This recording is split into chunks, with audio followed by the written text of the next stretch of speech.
How's it going, guys and gals? Jerry Wayne here. Let's go for a ride.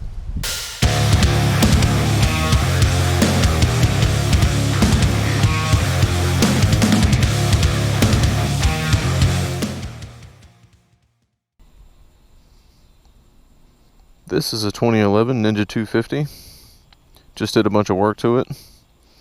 Cleaned out the carbs, adjusted some stuff, fluid changes, brake pads, you know, typical stuff.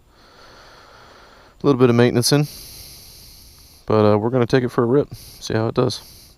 This is a completely cold start. Little bit of choke.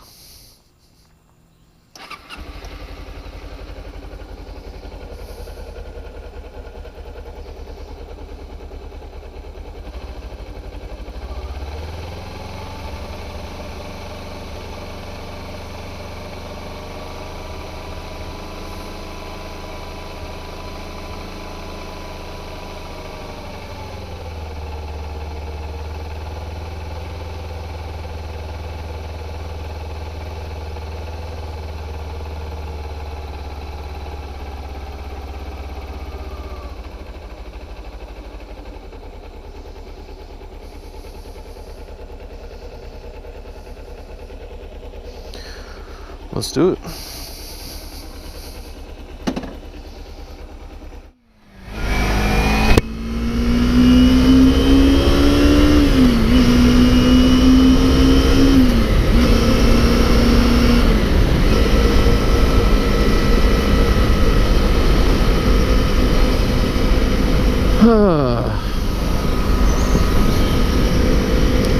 So this bike belongs to Megan's uncle's beautiful girlfriend. She's had it, I believe, for a few years. I'm not 100%, but she got a really good deal on it. Couldn't pass it up, and pretty much rode the pants off of it, I think, until she got down here to Sarasota. And unfortunately, Sarasota has a lot of people that just don't pay attention when driving, and that makes it really bad for motorcyclists, obviously. So she you know, got a little startled from being, you know, probably a couple of close calls and near misses, and just decided, you know what, I'm going to put this thing up for a little bit until I, you know, decide how I want to go about, whether I want to ride it or get rid of it, or we'll see what happens. So after sitting for about, I think she said about 9 months to a year, she finally said, you know what, I feel bad that I've been neglecting it. I better go ahead and you know, spruce this up a little bit, get it presentable. Of course, when you start looking at taking a bike to a shop or a dealership or whatever, you start trying to factor in those labor rates, and holy cow, do they get pricey. I mean, I know Harley charges like $90 an hour, and I'm sure that the, you know, sport bike slash power sports places are not too far off from that. So I don't blame her for wanting to try to, you know, go a different route. So I, you know, she had mentioned it to me, and I said, you know what, let me fiddle with it a little bit. I haven't been able to tinker with anything for a while, and that's, you know, because fortunately enough, my vehicles, knock on wood, are in pretty decent shape, and I don't really have to mess with them too often. I'd say making turns on this little bike is something else, because you can barely feel the bike under you anyway. It's just so freaking light that it just it's a totally different experience.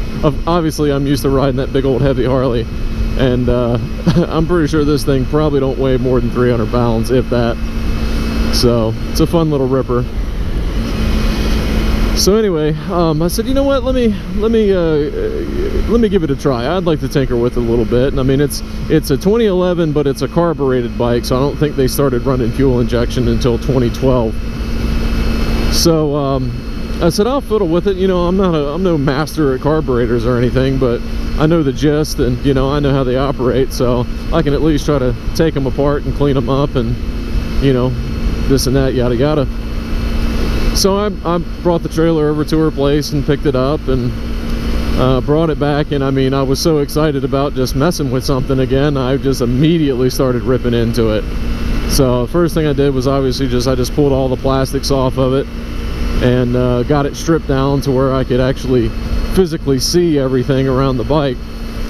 And then you know, I kind of stopped where I was at. I gave everything a really good deep clean with you know, just some regular old Dawn dish soap and a scrub brush, and you know, just started cleaning all the years of oil and gunk and everything off of the frame and off of the engine and just the surrounding areas.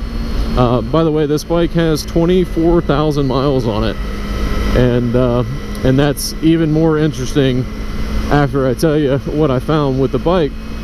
So obviously the first thing I did, because it would not start and run, you know, kind of under its own fuel and power, or at least without kind of just blipping the throttle over and over and over again to keep it going.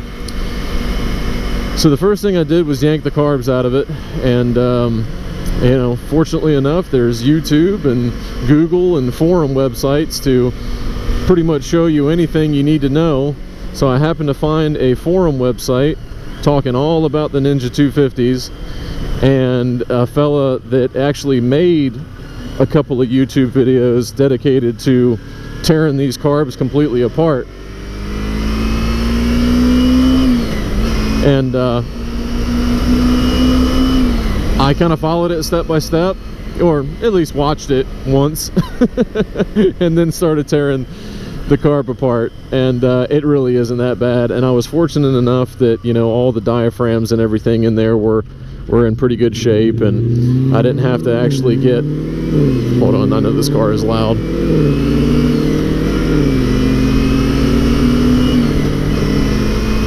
Ooh, that was a heavy bump.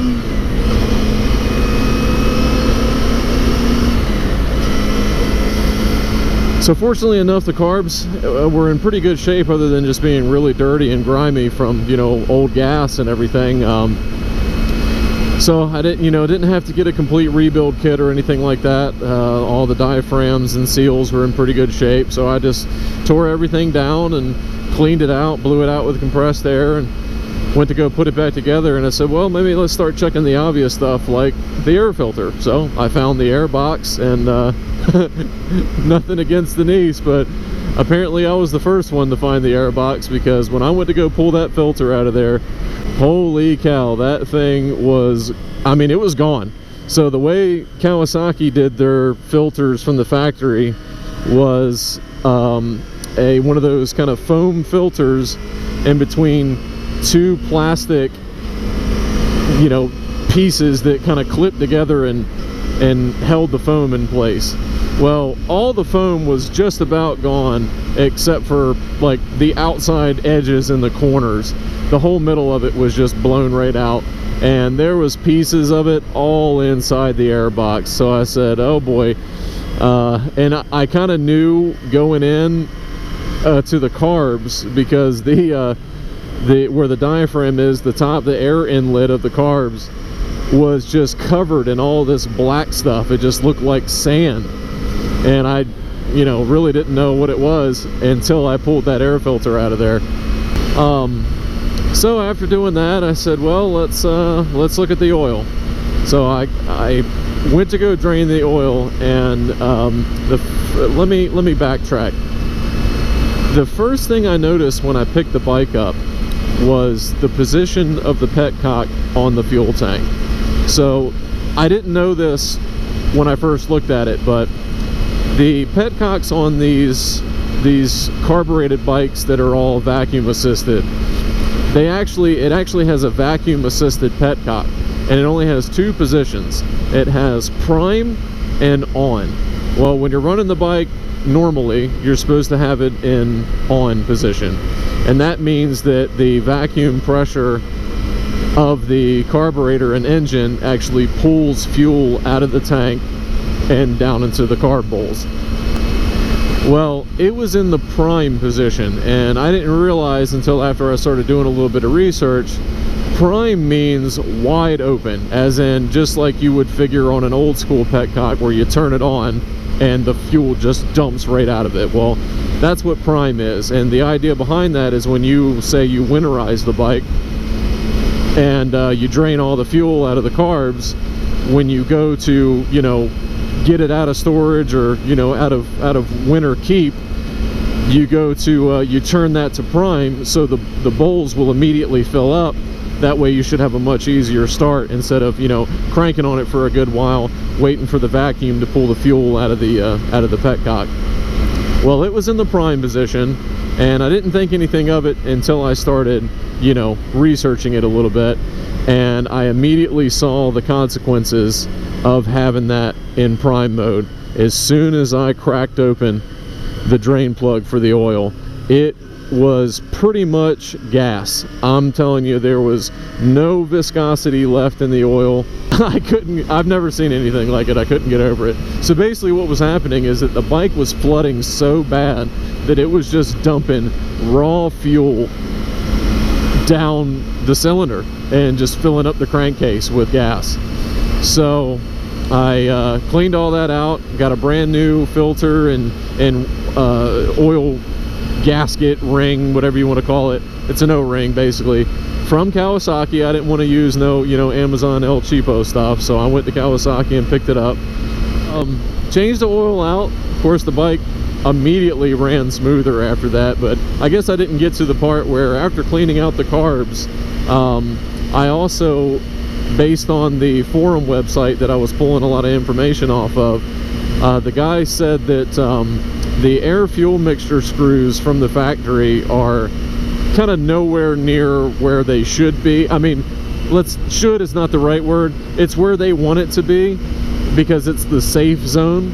But they recommend with these bikes to get just a little bit more pep out of them and for them to, you know, run a little bit smoother, to run them at 2.5, either 2 or 2.5 turns out, versus I'm guessing somewhere in the, you know, 1.5 range from the factory.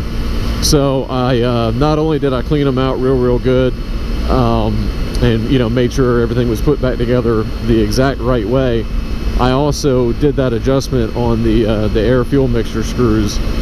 And I mean, it just, you know, the first couple of times I kicked it on, I didn't even hit the choke. I just straight up just fired it right up, and I mean, and it would sit there and purr like a kitten. And I did go ahead and put new front brake pads on. It really needed a rotor, but I could not find one for a reasonable amount. And flushed both brakes, front and rear. Just got the, you know, all the old, like, the fluid literally looked like maple syrup. It was pretty rough. So I got the old fluid out of there, you know, made sure there was no bubbles, and, you know, checked all the lines over. I did go ahead when I had the bike tour apart to get the carbs out. I did change the spark plugs. So just kind of general maintenancing. And I mean, I'm telling you, this thing, you know, it's slow. I'm not going to tease anybody. It's not a, you know, quick 250. It's a slow bike. I've honestly ridden dirt bikes that were, you know, had a little bit more torque and, you know, high-end horsepower than this bike has. I'm pretty sure I read it online that it was something like 29 horsepower I think is what this motorcycle has out of the box, and I'm pretty sure this one's a little bit, you know, down on that, since it's, you know, got 24,000 miles on it. But the point I want to make about it having 24,000 miles is that I don't know how long Denise said that she has never messed with the position of the petcock, which tells me that it's been running on just basically whatever the bowls and the floats can handle for the entire time that she's owned it. And that means that the crankcase has probably constantly been filling itself with gas, and she's done a few oil changes on it since she's had it. But it just basically means that the crankake's been constantly filling itself with gas, and it just, you know, it's basically been running on zero viscosity for probably quite a while now. So it's that kind of tells you something about these little two-cylinder engines. I mean, they, you know, these Japanese bike builders, they know how to make stuff to just last. I mean, for all I know, this bike could, you know, you could probably squeeze 100,000 miles out of this thing without doing anything crazy. Now, I have read that they recommend in the 20,000 mile range, they recommend checking valve lash on these, like basically readjusting the valves. I might talk her into potentially doing that, only if she decides that she wants to keep it. So the main reason why I went through and did all this work is either A, to sell the bike, or B, to get her back into riding it. I told her, I said, well, before we decide to do anything drastic, why don't you come over and just check it out, you know, because not only was I doing all the mechanical stuff, I also cleaned her up a little bit. Like I said, I did get all the old, you know, grease and grime and everything out of the, you know, the bottom of the engine and out of the inside of the fairings and stuff like that. But I gave it a quick wash down, and I started doing the plastics. I started taking, like, they got these little tank side pieces here that hide some of the wiring and everything. I popped those off. Those were a nice dull gray, and after scrubbing them down with some APC and with a wire brush, not a wire brush, but with a drill brush attachment, getting them really super clean. I've got one of those Meguiar's kind of like magic 8-ball thing that sits on the end of the drill. It's like a buffing pad, but it's, you know, it's a big ball with all these little fingers on it. So I just put some Back to Black on it and started going to town, and I actually brought these covers back to pretty close to where they should be as far as the color range goes of that particular plastic. So I started doing the cleanup and really trying to polish it up, and I'm still in the middle of that. I'm actually gonna, one more time, I'm gonna rip all the plastics off of it. I'm actually gonna get this whole front bezel out and do the same procedure and try to kind of bring that back to black as best as I can. Oh, what's going on with this fella? I smelled gas when I went by him.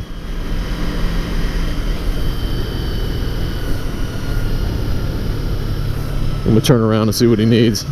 See if he needs a hand. Luckily, there's a roundabout right here. Perfect.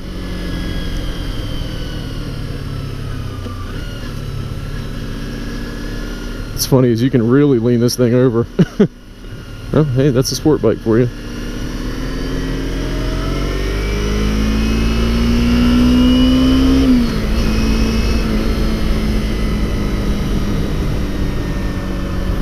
Alright, he's waving me over.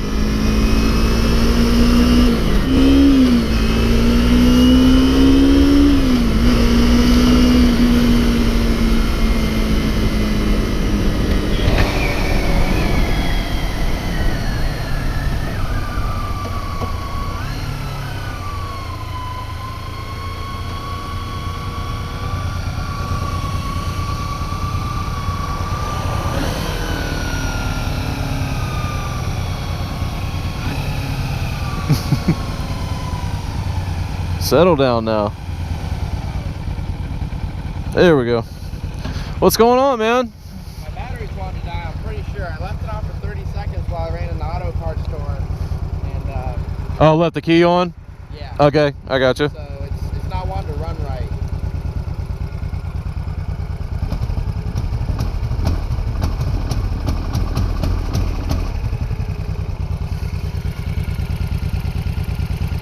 It's carbureted, right? Yeah. It was running fine.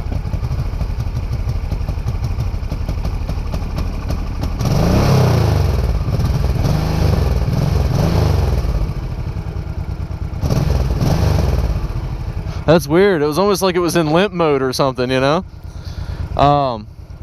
Where are you headed to? Fruitville Road. Fruitville? I can follow you if it makes you comfortable. That'd be great. Yeah. Because I'm off of B Ridge, you know? And if anything does happen and you're not feeling any comfortable with it, I do have a 4x8 trailer we can load it up on too. Okay. I can get you back to where you're going. All right?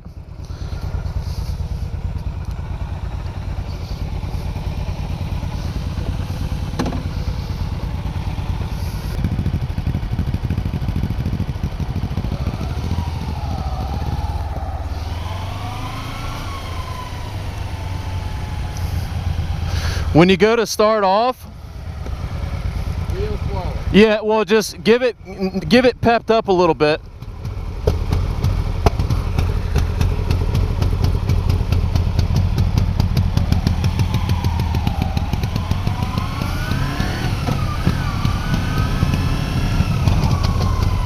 Squeeze in the clutch.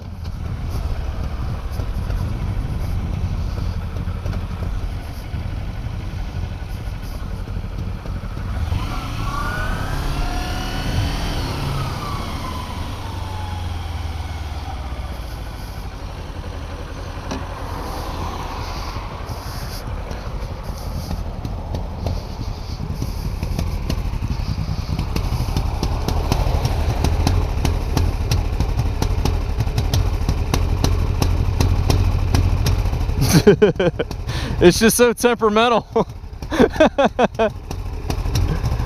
Well, I'll tell you what, I felt like I had better luck with it. Riding this thing for a week straight. And it's been fine? And it's been fine. And I mean, and it's, like I said, it very well could be one of them jets is clogged up now or something, you know. You never know with the gas that's going around and stuff. It's hard to say.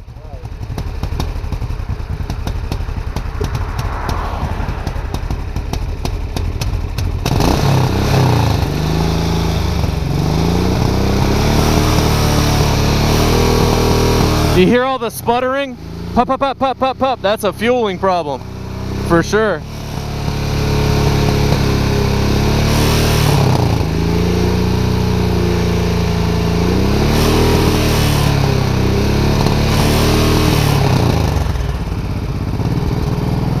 All right.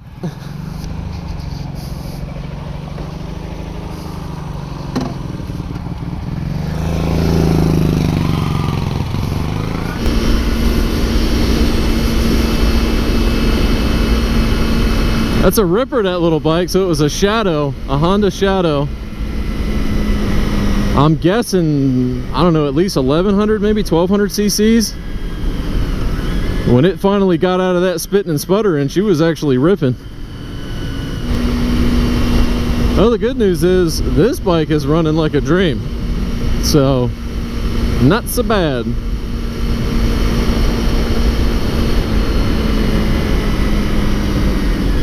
Oh yeah, it smells rich, like really rich.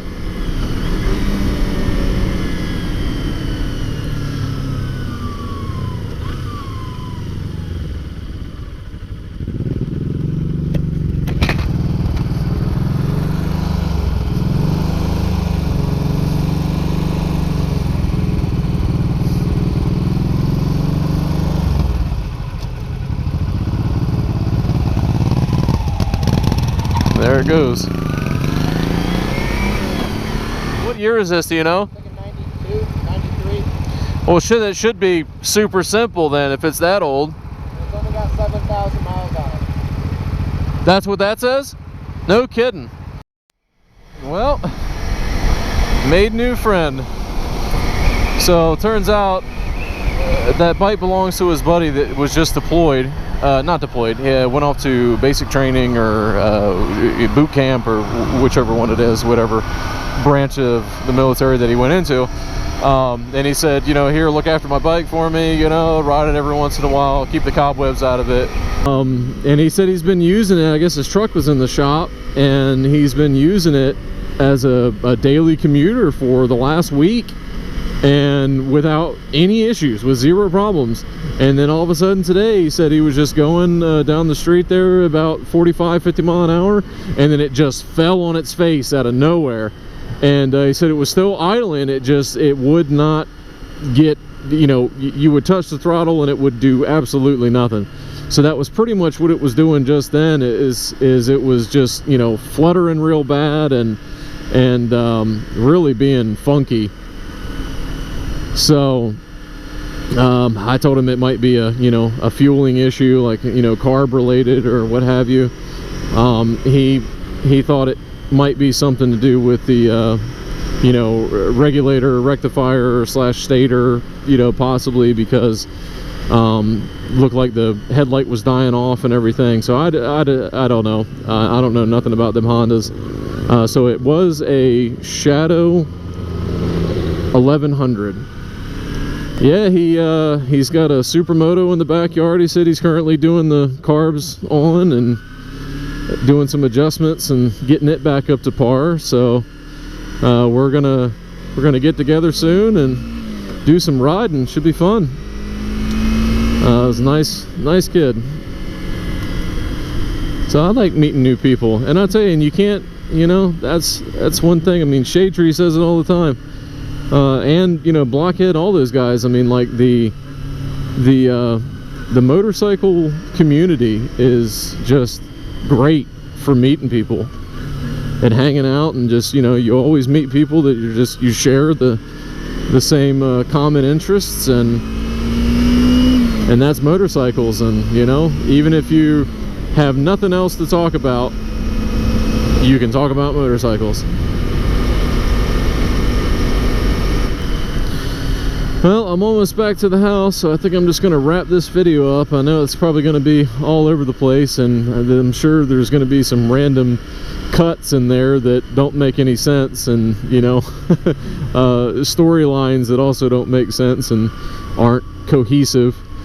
But I just wanted to get a different view and, you know, see what this would look like on this type of motorcycle. And I appreciate you watching. As always, I miss everyone, and I love you all, and you have a great one.